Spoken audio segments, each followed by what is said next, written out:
Hi everyone, how you doing?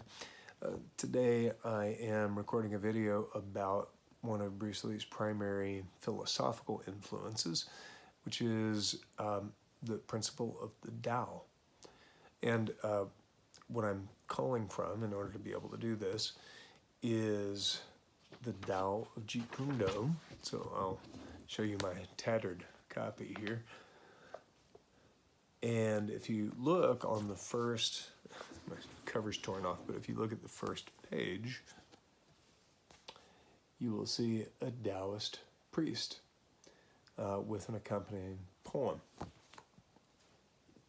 So I'd like to read you this poem attributed to Bruce Lee, and then we'll get into some of the philosophy behind this.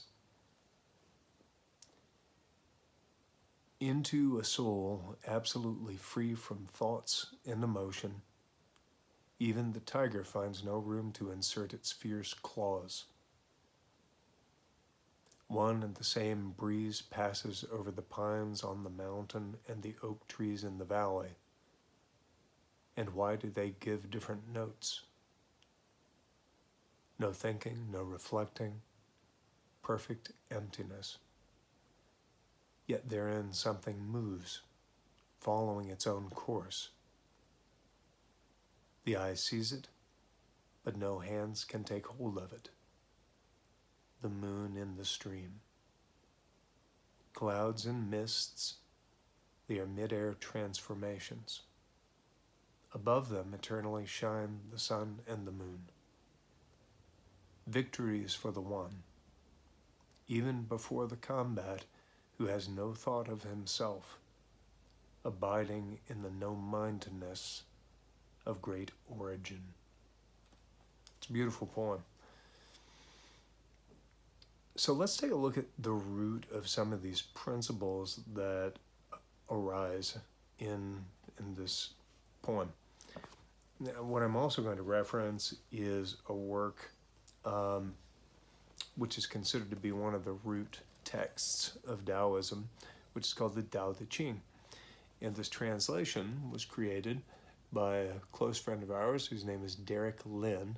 I strongly suggest if you have the opportunity to go to Amazon, purchase his translation of the Tao De Jing. So in this context, Tao, T-A-O, I'm sure you've seen it. The actual pronunciation is with a D, so D-A-O, Tao De Jing, and the way of change or the path of change. And Derek has a series of incredible books that follow Taoist principles and how you can implement them in your own lives. So certainly get as many of those as you possibly can. I'm going to begin with the first chapter, and the historical context is a bit important for this. One of the things to note is that the Tao De Jing was written about 2,500 years ago, around the time of the Buddha, perhaps a bit earlier. But we know that Taoism, the indigenous philosophy of China, pre-existed the compiled work that we see here by probably another 2,500 years. So we suspect historically that the philosophy may have gone back as far as 5,000 years, perhaps even further, but no one truly knows. So this was compiled by a philosopher named Lao Tzu, and scholars believe that it may not be entirely the works of Lao Tzu. It may be teachings that he himself learned over the course of his training and studying, and it may have been contributions from other authors, other philosophers. Again, we're not entirely sure of how it all came to be, but we know that Lao Tzu is one of the primary influences, certainly, that compiled this work. And the principle of the Tao, Tao means the path or way, a bit of a double entendre in that it does refer to one's life path, the path that one follows, but it also alludes to a philosophical principle that is a bit more all-encompassing. It refers to that principle of the one, the unity from which we all come, that source that is very difficult to name. Some call it God, some call it the Tao. In Buddhism, it's referred to as mind with a capital M, or emptiness. So I'm going to read the first chapter, and then we're going to break down the first several lines, just simply because when Derek teaches classes and he teaches about the Tao De Jing, usually it'll take him a good 2 hours to at least go through one chapter. And if you have a look at the actual chapter itself, it's quite short. So there's a lot of meaning packed into a few short lines. So I'm going to read to you the first portion of chapter 1 of the Tao De Jing. The Tao that can be spoken is not the eternal Tao. The name that can be named is not the eternal name. The nameless is the origin of heaven and earth. The named is the mother of myriad things. So just these first 4 lines carry an immense amount of meaning. The Tao that can be spoken is not the eternal Tao. This refers to a very important principle in that the Tao has to actually be experienced. We have to feel it. We have to experience that sense of oneness. So as much as we try in language, as much as we try in any form of descriptive analysis to capture that essence of that totality of that oneness, as try as we may, we just can't seem to quite get it. Artistic expression attempts to capture it in art form, but even that,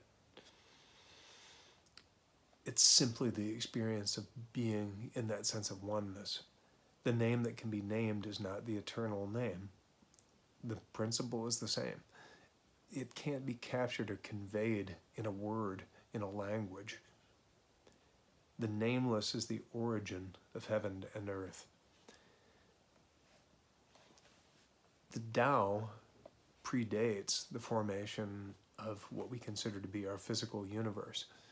We know that there was a beginning point of the universe. If you follow the principle of the Big Bang and that principle of expansion, then there was a beginning point at some point before material, this came to be.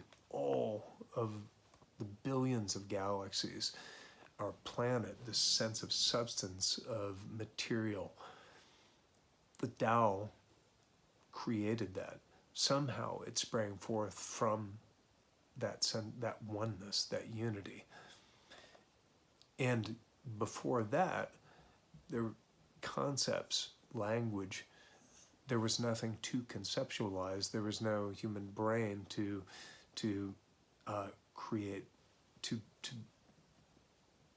have consciousness in order to even be able to glean some sense of meaning. So that oneness, that Tao, existed prior to our ability to even conceive of anything. And the named is the mother of myriad things. This means that all things that we consider to be the actual material, the physical universe, still comes from the Tao. So all that which is from the spiritual realm, all that which is in the material realm, it is all from that sense of oneness, that unity, that Tao from which we all come. So this is very closely akin to the principle of God, or the principle of mind in Buddhism with a capital M, or emptiness. It is that unity, that final essence from which we all come, that we ultimately go back to. And we can catch a glimpse of this. If you think of a time when you were in nature, You know those times that we have where we just connect, where everything is at peace and we lose the sense of self, the sense of ego, identity, and we really do feel one with nature, that oneness with all things, and we just lose the sense of self. That's just a hint, an inkling of this concept of finding that sense of unity.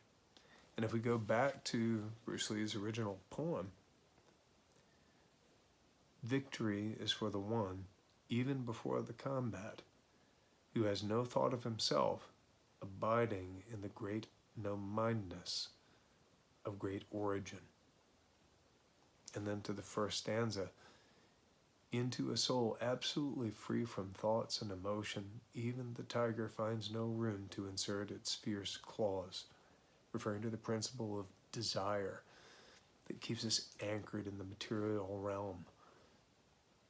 So this was clearly a strong philosophical influence for Bruce Lee, and something that he attempted to pass on to us in the teachings, the physical teachings, as well as the philosophical. So that's one of the important and most relevant things about Jeet Kune Do, I find, is that it has a great depth in the philosophical teachings that align with the physical. So, hope you enjoyed the video. Sorry it went kind of long, but some of these things take a little bit of time, and I look forward to seeing you next time.